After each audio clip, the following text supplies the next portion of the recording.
ჩვენ დავბრუნდით ისე პირდაპირ ეთერში ვართ და ძალიან საინტერესო თემით ვაგრძელებთ ჩვენს გამოშვებას.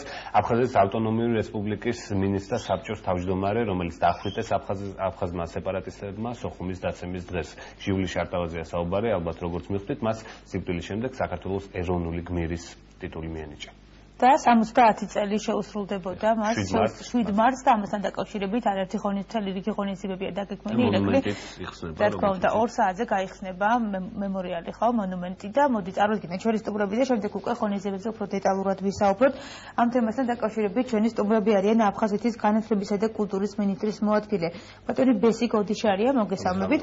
აფხაზეთის მთავრობის წარმომადგენელი აფხაზეთის უმაღლეს საბჭოში და ძეგლის ავტორი, ასევე ერთ-ერთი ავტორი ბატონი ზურაბ კოკაია და მოქანდაკე დათო მინდორაშვილი.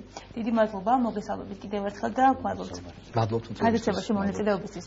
მოდით თქვენი დავიწყოთ ღონისძიებები გავასწროთ ტელემაყურებელს რა ღონისძიებები გეგმება და შემდეგ უკვე კონკრეტულად გადავიდეთ 7 მარტის შესახებ. კი ბატონო.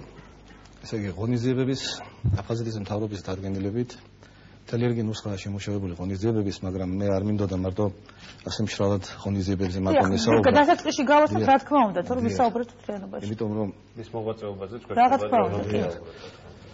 იმიტომ რომ სანამ გმირების სახელები ცოცხლობს ერის ისტორიულ მეხსიერებაში, ეს აქსიომაა ჩემთვის, რომ მანამდე ცხოვრობს მისი მშობელი, ამ გმირების მშობელი ერით. ამიტომ ეს ერთ-ერთი უზენაესი ღირებულებაც არის და ზნეობრივი ქვაკუთხედი ნებისმიერი საზოგადოების სიცოცხლის უნარიანობისა.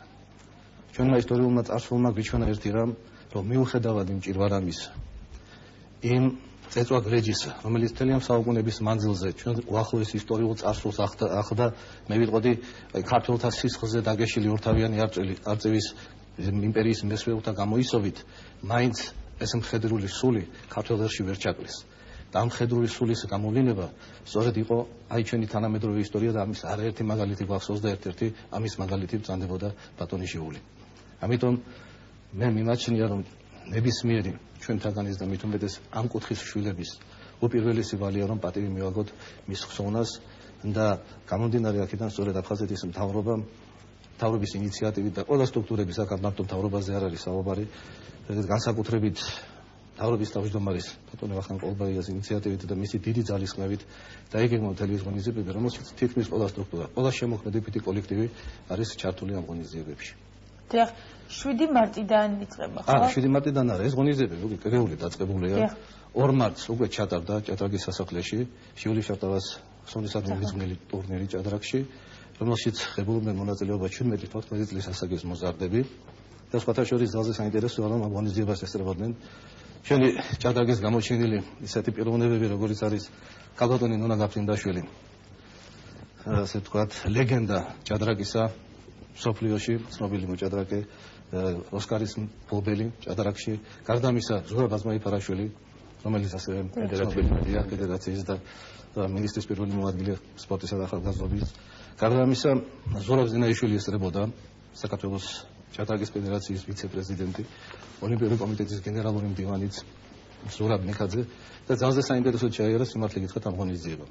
გარდა ამისა დღესვე უკვე 3 საათზე იმართება ღონისძიება საპატრიარქოს ახალგაზრდულ ცენტრში, სადაც მოიწყობა გამოფენაც და აგრეთვე იმ მოზარდების დაჯილდოებას, რომლებიც მონაწილეობას ღებულობდნენ კონკურსში თემაზე ომის გარეშე, ანუ საუკეთესო თხზულება და საუკეთესო ლექსი. ეს გაიმართება დღეს დაჯილდოება ეს 4 საათი.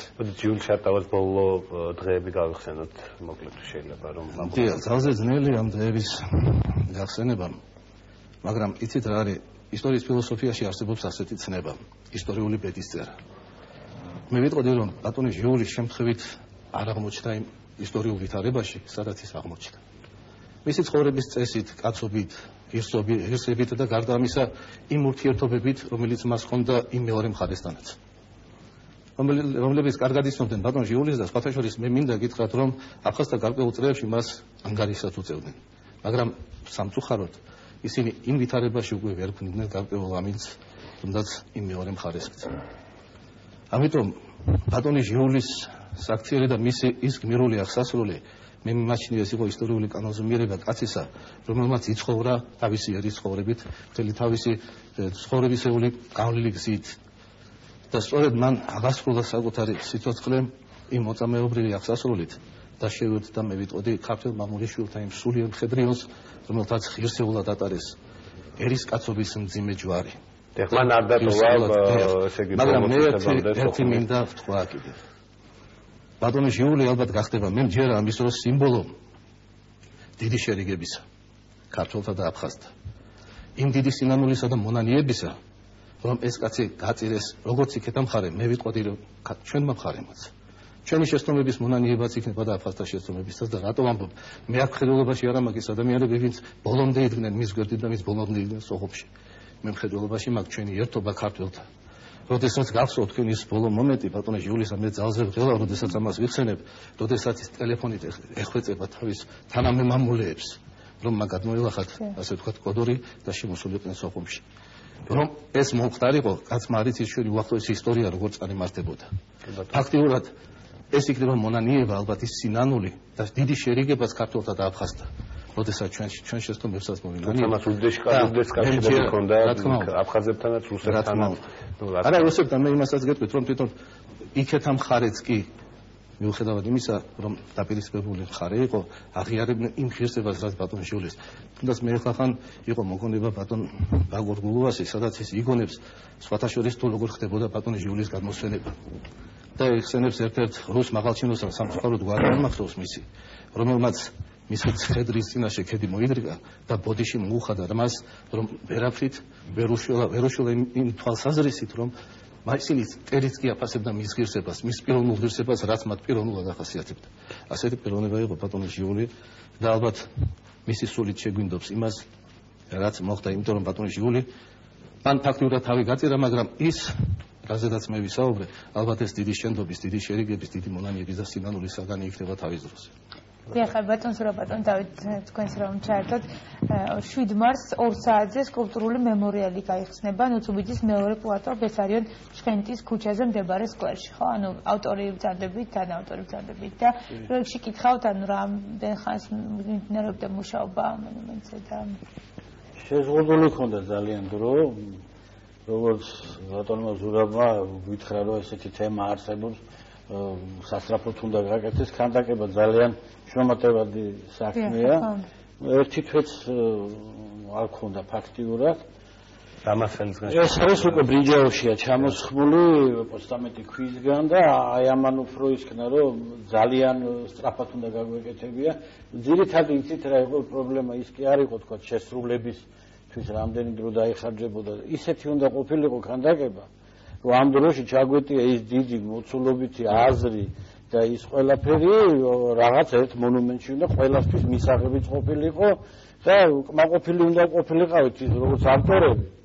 ისევე ვინც დაინახავდა და შეხედავდა ახლა ყველას ნანახი გვაქვს ის კადრები ბატონი ჟიული და მის გარშემო მდგომი ხალხი ვინც დაიღუპა იქ აგერ ზურიკოს ძმაც იქ დაიღუპა იქ მოხდა და ეს ყველაფერი ჩვენ რაღაც სხვანაირად განგვაწყობდა რა თან გვინდოდა ჩქარა თან გვინდოდა ცუდი არ გამოსულიყო და ნუ არ ვიცი ეს ძალიან რამდენიმე ესკიზი იყო ბატონ დავით კი იყო აი ზურიკო ჩაერიას უყელანი ვერეოდი თამაში და მთავრობად ხატვარი გახლავთ კი ჩვენ ერთად დავამთავრეთ აკადემია და ჩაერთეთ ბატონ ზურაბ ხარ კი ბატონო არ შევაწყვეტინე უბრალოდ ჩემს ბავშვობის მეგობარს და კოლეგას ნაჯერეთი ნამდვილად ძალიან მძიმე თემაა განსახილებით და უსმენდი ბატონ ბესარიონს სულუბრად ყველაფერი გამომიწვევდი და ისე ნახსიერებაში უცხალიც კი გამიჩნდა თვალზე დათომ რომ დაიწყო საუბარი ნამდვილად ურთულესი თემაა და მე უფრო ალბათ დავაკონკრეტებ აღმოჩნდა ისე რომ გავხდი ჯგუფის ხელმძღვანელი რამე თუ ვაკონტროლებდი აი ამ მომენტსაც იმ მომენტსაც გესმით ხო ანუ ყველანაირად უნდა შემეწყო ხელი ჩემი მეგობრებისთვის კოლეგებისთვის იმისთვის რომ ყოფილიყო რაღაც კომფორტი მუშაობაში 23 დღეში გაკეთდა ეს ყველაფერი ეს წარმოუდგენელია მაშინ როდესაც თვითონ ლომი არის 1 მეტრი და 30 სანტიმეტრი სიმაღლეში და სიგრძეში 2 მეტრამდე ეს არის უზარმაზე ალბათ ჩვენი კოლეგები დავით გვისმენენ და ნუ დაგზრახავენ თუ ასე ვთქვათ, რაღაც შენიშვნები გაუჩნდებათ, რამე თუ კიდე ერთხელ ვიმეორებ, ალბათ გინესის რეკორდში ვართ შესაყვანები, საერთოდ ყველა. მათ შორის მინდა გითხრათ, რომ თვითონ მთავრობის თავმჯდომარეც, იმიტომ რომ იქ და კულტურის მინისტრი და მოადგილეც. იმიტომ რომ ძალიან ოპერატიულად გაკეთდა ყველაფერი, მე ძალიან დიდი მადლობას ვუხდი ყველას, იმიტომ რომ ეს ალბათ ერთობ საქმის ცოდნა და რაც მთავარია, მე მინდა ვთქვა ამის შესახებ, ეს არის ძალიან დინამიური ქანდაკება. ეს არის ის დინამიკა, რომელიც ასახავს, თქვენ წარმოიდგინეთ, ცხოველში გააკეთო მესეჯი, რომელიც უგზავნის ხალხს, ქართველ ერს. დანარჩენს არ ვიცი, მე მგონი ჯობია აღურებელმა თვითონში. პირადად ნახოთ ესე. რა თქმა უნდა და მე სარგებლო შემთხვევით და მინდა, ძალიან მინდა, რომ თქვენ უშუალოდ მთელი თქვენი კოლექტივი ამას ეწვიოს. თავარი კრიტერიუმები რა იყო ბატონ ზურაბაი, რომ კეთდებოდა ეს იდეა, როდესაც ჩვენ ალბათ ხო, ნუ აი გეტყვით, ედუარდ შახნაზაროვია ჩვენთან ერთად, დავით მინდორაშვილი, ედუარდი და დათო არიან ჩემი ბავშვების მეგობრები, ჩვენ შეზრდილები ვართ თქვენში. ესენი არიან პროფესიონალი და მინდა აქედან თქვა ამ სტუდიიდან თან ვიმყოფები, ასე ვთქვათ, საპატრიარქო სტუდიაში და აქედან გამომდინარე ტყუილის უფლება არ მაქვს, მინდა გითხრათ, რომ საქართველოში ჩემთვის ყოველ შემთხვევაში ერთ-ერთი სერიოზული ძალაა ქანდაკებაში. და ნუ არსებობს ისეთი წესები, ვიღაც გაპიარებულია, ვიღაცა არა. აი დღეს სწორედ მე ვთვლი, რომ არის რაღაც მომენტი. კრიტერიუმები იცით რა იყო, ახლა ვფიქრობთ იმაზე, რომ ამხელა დიდი აზრი როგორ უნდა ჩატენო რაღაც პატარა ისეთ მონუმენტში, არ არის მაინდა-მაინც ვეებერცელა და თანაც შეზღუდული ხარ თანხებით, ყველაფერი შეზღუდული დროით.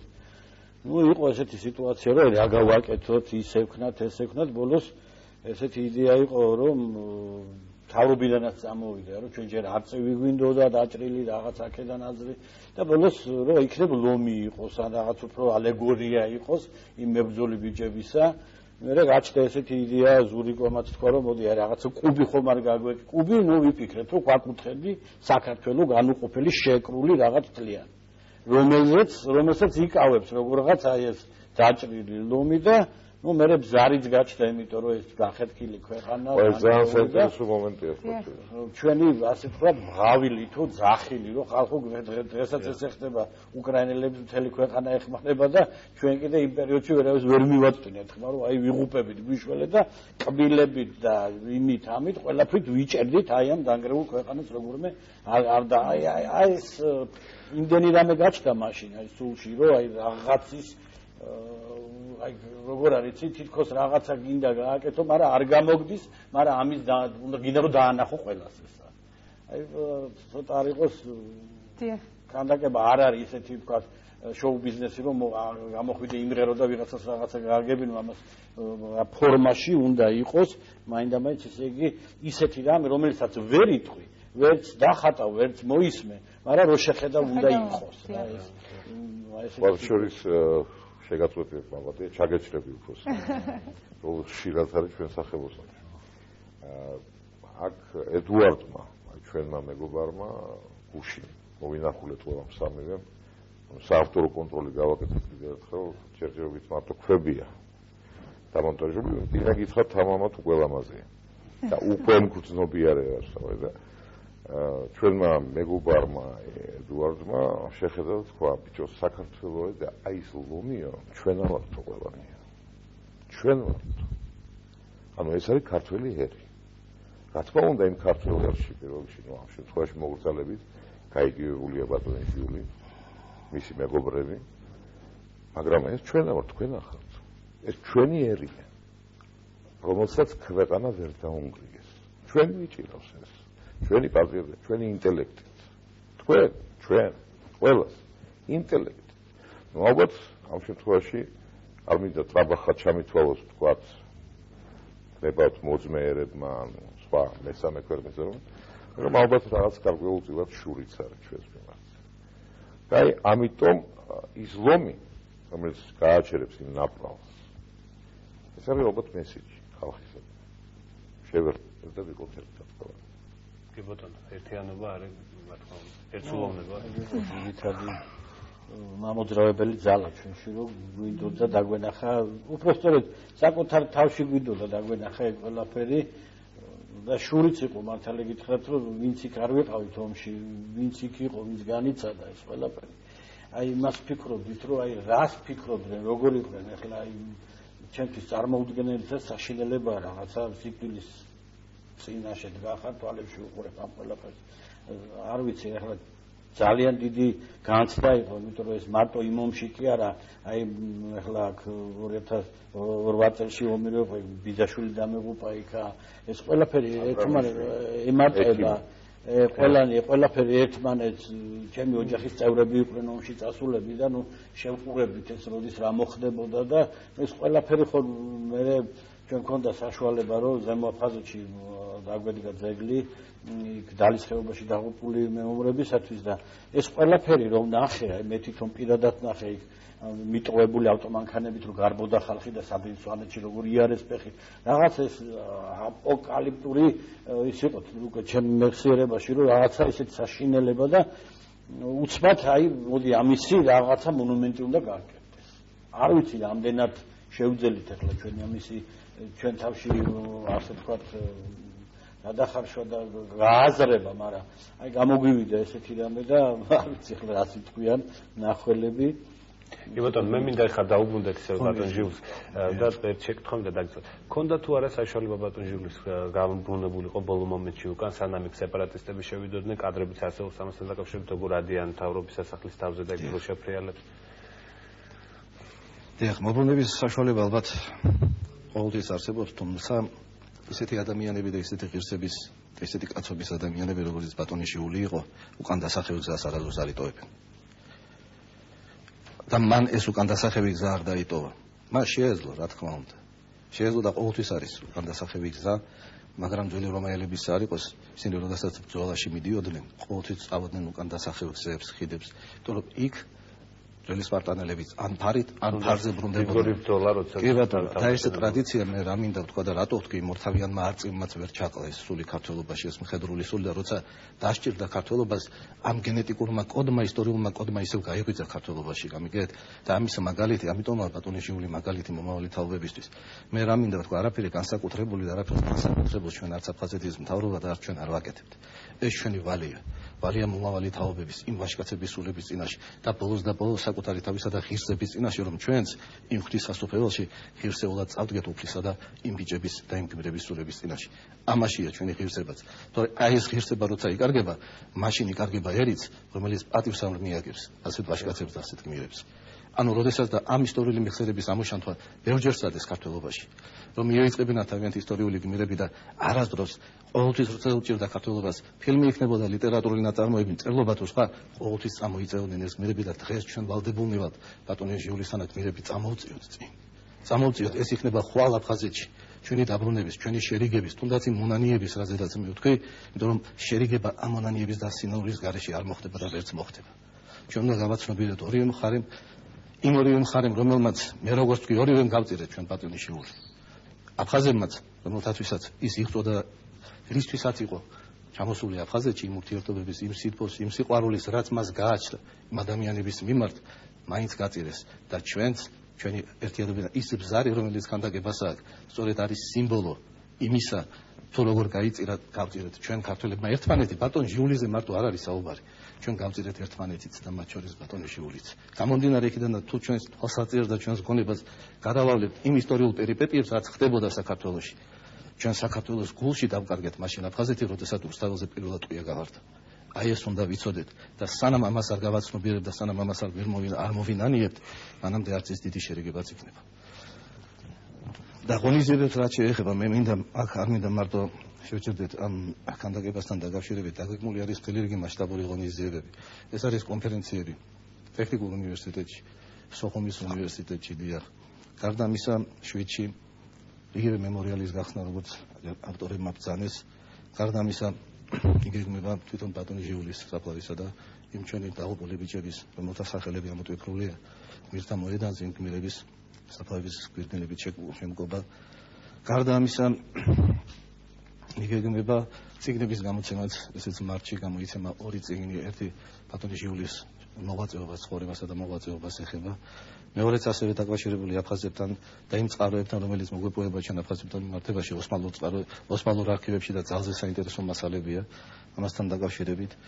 გარდა ამისა, რუსთაველის როგორც უკვე თქვი, 7-ში საღამოს 7 საათზე გაიმართება დიდ აკადემიური თეატრის დიდ დარბაზში ღონისძიება საიუბილეო საღამო 70 წლის თავისუფლების მიღწეველი, რომელიც ჩატარდება ასევე მთლიანად აფხაზეთის შემოქმედებითი კოლექტივების მეშვეობით.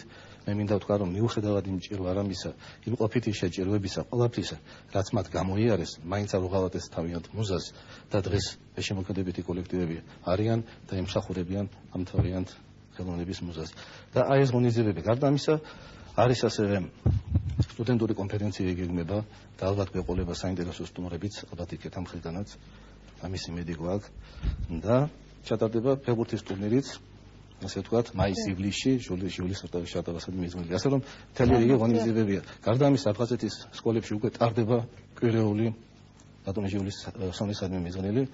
ასე რომ მართლაც ეს პირველად ტარდება ასეთი მასშტაბური ღონისძიებები და პირველად ტარდება ეს და მე იმედი მაქვს, რომ ეს ტრადიციად იქცევა, იმიტომ რომ მართლაც მომავალი თაობა გაიზარდოს ისეთი გმირების სახელებზე, როგორც ბატონი ჟიული იყო. ახლა სწორედ ეს კითხვა უნდა დამესვა, აი რა მნიშვნელობა აქვს მომავალი თაობებისთვის ამ ისტორიის ცოდნას და საქართველოს უახლესი ისტორიის ეროვნული გმირის შესახებ, რომ იცოდნენ ამომწურავი და სრული ინფორმაცია და სწორი ინფორმაცია, რაც ყველაზე მთავარია. მე ძალიან თქვენებავთ ძალიან კონკრეტულად ვიტყვი, ალბათ ერთი პასაჟია ამას ძალიან მომწონს. წარსული მომავალს ქმნის. აქედან გამომდინარე, ალბათ ყველაფერი გასაგებია, ხო? ჩვენ რომ არა ვთქვათ ის დიდი წინაპრები, ის დიდი მეფეები, რომლებიც ერთგად იცავდნენ ქვეყანას. ზუსტად ალბათ ამ ტრადიციებზე იყო ბატონი ჟიულის გაზრდილი. ალბათ და მე აზრს დარწმუნებული ვარ, ჩვენი შვილები ეგეთები იქნებიან. ზოგადად ვფიქრობ, რომ შეუძლებელია უბრალოდ წარსულის გარეშე დღეს მომავალზე ვილაპარაკოთ. გამორიცხულია. გენში ეს მოგვიწევს. რა ვიცი, დათო, მე ასე ვფიქრობ. ეგრეც არის, სხვანაირად. არ შეიძლება იყოს მე მინახია, და შვილები ახლა პატარები მყავს შედარებით, თინეიჯერები აღარ არიან, მაგრამ როდესაც ეს ომი ბავშვები ლაპარაკობენ ამაზე, თქვა 2008-ში რუსების შემოჭრაზე, იმაზე, მინახია, რომ ისინი როგორ საუბრობენ ერთმანეთში. ნუ აი ჩვენ გმირები ყავს იძახიან, მე სუფრასთან ყოფილან პატარები და ამდგარან და სულ ყველას, აი თანაკლასელებს ბავშვებს გმირები სადღეგრძელო დაულებიათ. ეს იმიტომ კი არა, რომ რაღაცა უბრალოდ ვალი მოიხადეთ.